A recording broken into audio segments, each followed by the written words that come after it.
स्वागत है news India देख रहे हैं आप और आपके साथ मैं हूं नितिशा बंसल। लगातार न्यूज इंडिया नजर रखे हुए है यूक्रेन में क्या हालात बने हुए हैं उसको लेकर, साथ ही साथ भारतीयों की जो स्थिति बनी हुई है, क्या भारत की प्लानिंग चल रही है, तमाम खबरें हम आपको पहुंचा रहे हैं क्योंकि भारतीयों को इवैक्यूएट करना बहुत जरूरी इस वक्त है, भारत सरकार की प्राथमिकता में से एक। इस वक्त एक बड़ी खबर आ रही है, उस पर हम नजर डालेंगे। बुखारेस्ट से भारत के लिए एयर इंडिया की फ्लाइट रवाना हो गई है। 219 भारतीयों को लेकर विमान ने उड़ान भरी है। रात 9 बजे भारत पहुंचेगा ये विमान। तो 219 भारतीयों को लेकर रोमानिया से एयर इंडिया की फ्लाइट रवाना हो चुकी है। रात 9 बजे तक ये फ्लाइट भारत पहुंच जाएगी। बुखारेस्ट से भारत के लिए रवाना हो चुकी है एयर इंडिया की फ्लाइट। और इस तस्वीरों में जो आप देख रहे हैं, तमाम ये भारतीय नागरिक, वो स्टूडेंट्स जो वहां मेडिकल की पढ़ाई करने गए हुए थे, इनमें से कुछ टूरिस्ट भी होंगे। सभी के चेहरों की मुस्कान बता रही है कि कितना रिलीफ महसूस कर रहे हैं। ये खुशी है वतन वापसी की और सकुशल अपनों के पास घर वापस आने की। 219 भारतीयों को लेकर विमान ने उड़ान भरी है।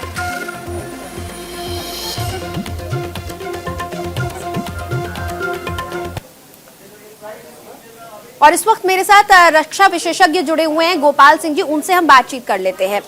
सर, जो स्थिति इस वक्त बनी हुई है यूक्रेन में, रशिया और उसके बीच में पिस रहा है भारत, क्योंकि भारत को देखिए किसी का साथ भी नहीं दे सकता और किसी के खिलाफ भी खड़ा नहीं हो सकता, लेकिन साथ ही साथ भारत के जो स्टूडेंट्स हैं उनकी सेफ्टी को लेकर भी भारत असमंजस में है।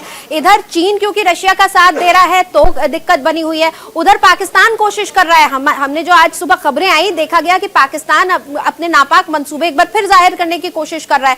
तो भारत के लिए तो बहुत दिक्कत वाली स्थिति इस वक्त बनती जा रही है।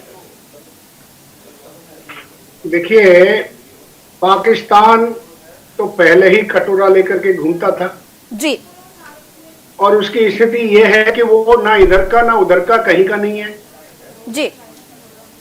और वो अपनी रोटी सेकने के लिए कुछ भी कहीं किसी हद तक जा सकता है। तो ये पाकिस्तान की बात छोड़ दीजिए आप। हाँ, ये बात जरूर है कि चीन जो उन्होंने अपना स्टैंड लिया है कि वहां से हटे हैं। भारत नॉन अलाइन रहा है और हमारे संबंध अमेरिका के साथ में भी ठीक है, रशिया के साथ में भी ठीक है। तो वो संबंध अपनी जगह पर है, लेकिन नॉन अलाइंड भारत रहा है और नॉन अलाइंड जो उन्होंने एक्शन लिया है ये बड़े सोच समझ करके बिल्कुल सही तरीके से लिया है जी। और पुरानी यदि आप देखें बातें जी, जिसमें भारत के खिलाफ जब यूनाइटेड नेशन में परमानेंट सीट के लिए जो वोटिंग डाली गई तो उसमें चाइना ने भी खिलाफत की थी। हाँ। तो ये अलाइनमेंट जो है आगे क्या होगी वो तो कह नहीं सकते, लेकिन फिलहाल जो है जो कदम उठाए जा रहे हैं भारत सरकार के द्वारा वो बहुत ही अच्छे हैं, बड़े सोचे समझे तरीके से हैं और वो न केवल भारत के हित में है, पूरे विश्व के हित में है जी।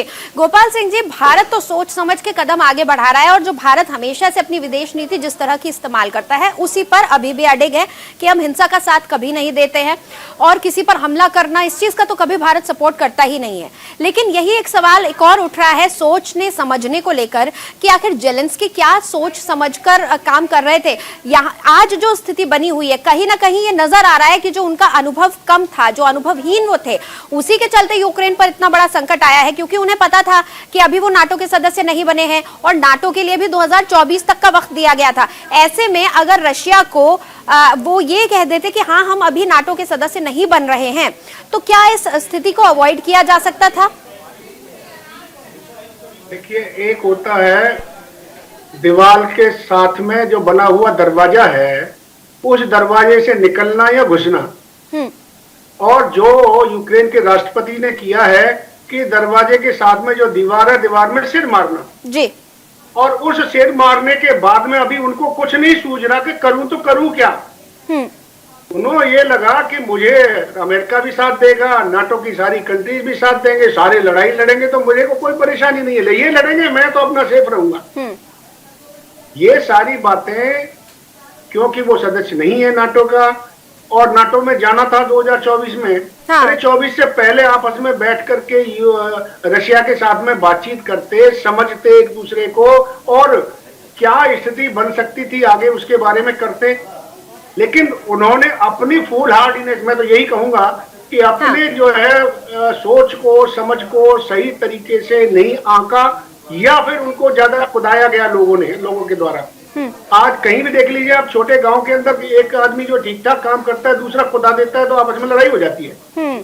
और वही ये इन्होंने शायद अब देश के रूप में किया है। तो कहीं न कहीं जो इनका असेसमेंट था, इनकी प्लानिंग थी, इनकी सोच थी, उसके ऊपर जो सपोर्ट मिलनी थी उसको लेकर के ये कूद तो गए, लेकिन अब जो है बोल रहे हैं, फटफटा रहे, सारे देशों को बोले, पूरे विश्व को बोल रहे हैं कि भाई मेरी मदद करो, मेरी मदद करो, मेरी मदद करो। हाँ, अब वे मदद ऐसे कैसे मिलेगी? बिल्कुल। अब देखिए, ब्रिटिश तो अपनी सेना भेज रहे हैं, लेकिन एक सवाल ये भी उठता है कि रशिया जो कुछ कर रहा है बहुत सोची समझी रणनीति के तहत कर रहा है। अगर हम थोड़ा सा पीछे चले जाएं, कुछ साल पहले 2014 की हम बात कर ले, जनवरी 2014 में जो क्रीमिया में हुआ वही अब जनवरी 2022 में हमें यूक्रेन में देखने को मिला, और उसी का परिणाम था कि आज यूक्रेन पर हमला हो रहा है। पहले इसी तरह की चीज इतिहास में हो चुकी है। ये नया कोई इतिहास नहीं रचा जा रहा है, ये कोई नई चीज नहीं है, ये इतिहास खुद को दोहरा रहा है। 2014 में यही सब देखा गया था, इसी तरह की प्लानिंग करी थी, और रशिया आज से नहीं बहुत पहले से यूक्रेन को अंदर ही अंदर खोखला कर रहा है। देखिए, क्रीमिया में आज 18% लोगों के पास रशियन पासपोर्ट है, क्योंकि वहां पर बहुत सारे लोग ऐसे हैं जो रशिया को सपोर्ट करते हैं, रशियन मानसिकता के हैं, उनकी जो विचारधारा है वो रशियन है।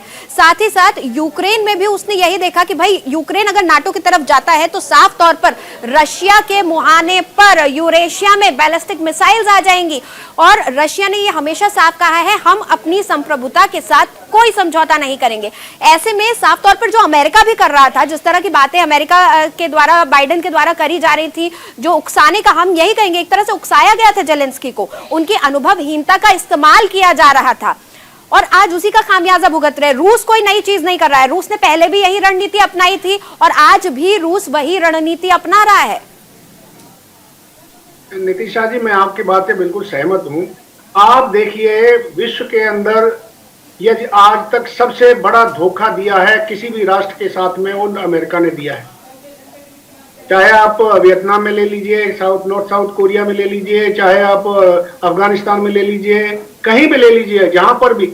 और आज तक पिछले 200 साल से अब तक अमेरिका ने बाहर ही युद्ध किया है, अपने यहाँ, इनके यहाँ कोई लड़ाई नहीं हुई आज तक जी। तो ये यानी दूसरी जगह पर अपना खुदाते रहते हैं, लड़ाते रहते हैं, और यही इसने यानी यूक्रेन ने समझा कि मेरे साथ में एक सुपर पावर है, हाँ। और बाकी नाटो की कंट्रीज हैं 30, ये मेरे साथ जुड़ जाएंगी तो फिर मेरे को क्या, रशिया क्या करेगा, हाँ। लेकिन ऐसा हुआ नहीं, हाँ। क्योंकि यदि इस तरह की बात बनती है, और आगे भी आपने थोड़ी देर पहले कहा कि ब्रिटेन ने अपनी सेना को भेज दिया है, हाँ।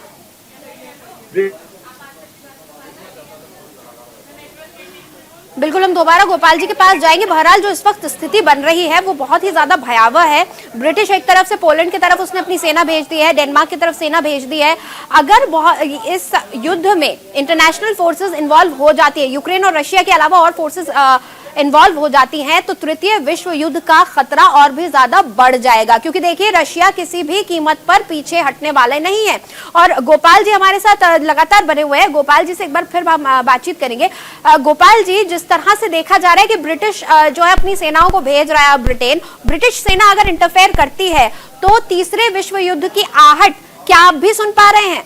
क्योंकि रशिया तो साफ तौर पर पहले ही अपने ईगो पर लेकर बैठा है, अपनी महत्वाकांक्षाओं को, अपनी संप्रभुता को लेकर वो बैठा हुआ है। देखिए, ब्रिटेन ने जो अपनी सेनाएं भेजी हैं, वो जो मेरा खुद का अनुमान ये है जी, कि इसलिए कि कहीं यूक्रेन के साथ में जो बाकी इनकी जो 6-7 और कंट्री जो इनसे रशिया से गई थी, वो एक एक करके उनको भी आगे न बढ़ करके लेना शुरू कर दे। हाँ।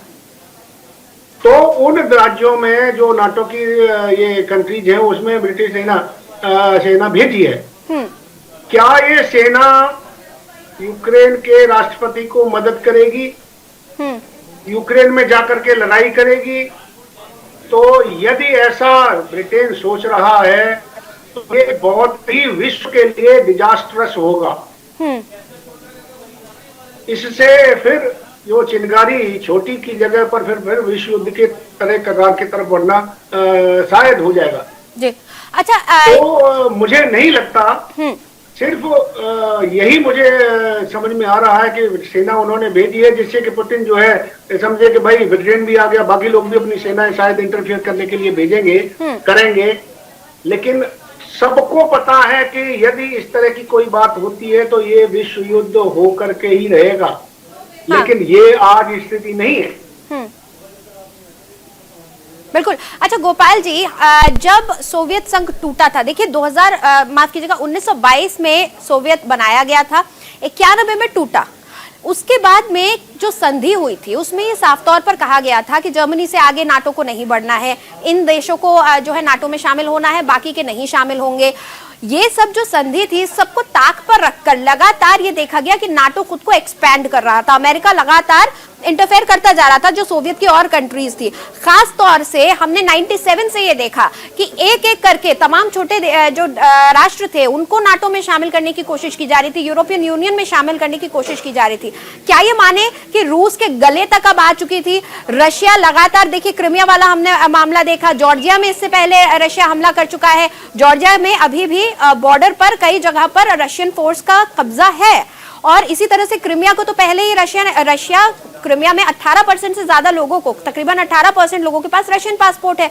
तो क्या ये माना जाए कि रशिया लगातार छोटे छोटे हमलों से, अलग अलग देशों से पे जो हमले हो रहे थे उससे पहले ही ये संकेत दे रहा था कि चीजें ठीक नहीं हो रही है, जो संधि हुई थी पूर्व में उसके अनुसार नहीं चल रही है। और अब आखिरकार जब बहुत ज्यादा इस बार मामला बढ़ा, यूक्रेन के जो राष्ट्रपति है जेलेंस्की, वो इस तरह से इमेच्योरिटी भरी चीजें करने लगे तो रशिया के गले तक आ गई और रशिया ने कहा कि नहीं, अब मुझे अपना वर्चस्व वापस चाहिए, अब और इंटरफेरेंस नहीं।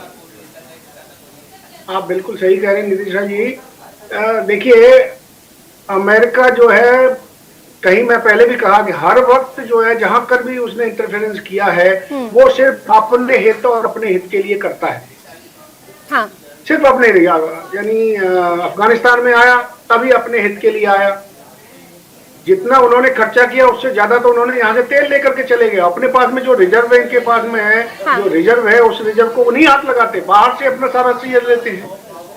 तो उसी तरीके से यहाँ पर भी चाहते थे कि यूएसएसआर, जब गोर्बाचेव राष्ट्रपति थे रशिया के, उसके बाद में रशिया की इकोनॉमी एकदम जो है पूरी तरह से डाउन हुई।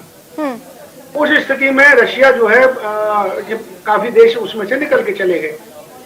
अब धीरे धीरे कुछ समय में पिछले 8-10 साल के अंदर रशिया की इकोनॉमी और स्ट्रेंथ जो है, पावर बढ़ती गई है। और इसको स्ट्रेंगुलेट करने के लिए, यानी रशिया को एकदम दबाने के लिए चारों तरफ से ये नाटो कंट्रीज को, अपने यानी जो कंट्रीज थी इंडिपेंडेंट, उनको नाटो के साथ में जोड़ा जाएगा।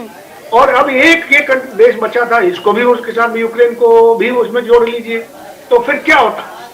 यानी कि नाटो कंट्रीज और अमेरिका फिर रशिया को दबाने में, रशिया के ऊपर अटैक करने में, रशिया की और जमीन को हथियाने में, यानी स्टेलिनग्राड और जितने पर भी आगे की जगह है उसको कैप्चर करने में कौन सा हद बात जाती है, और इसके छोटे छोटे राज्यों को दूर कराने में क्या कौन सी परेशानी होती। इसलिए रशिया ने भी अच्छी तरीके से सोच समझ करके, जब पूरा ही गले तक भर गया, उसने कहा अब नहीं, इसके आगे नहीं, तब शायद ये हमला किया है, युद्ध किया है। और सिर्फ हमला ही नहीं, विध्वंसक तस्वीरें हैं, विध्वंसक हमला पूरी तरह से किया गया है, पूरी ताकत के साथ रशिया ने हमला किया है। रशिया ने कहीं से भी ये नहीं सोचा है कि यूक्रेन मुझसे सैन्य क्षमता में कम है या फिर यूक्रेन को हल्के में लिया जाए कि छोटा राष्ट्र है, नहीं रिटेलिएट कर पाएगा। अच्छा एक चीज और, अब अमेरिका, यूरोप, ऑस्ट्रेलिया, तमाम नाटो देश सैंक्शंस लगा रहे हैं।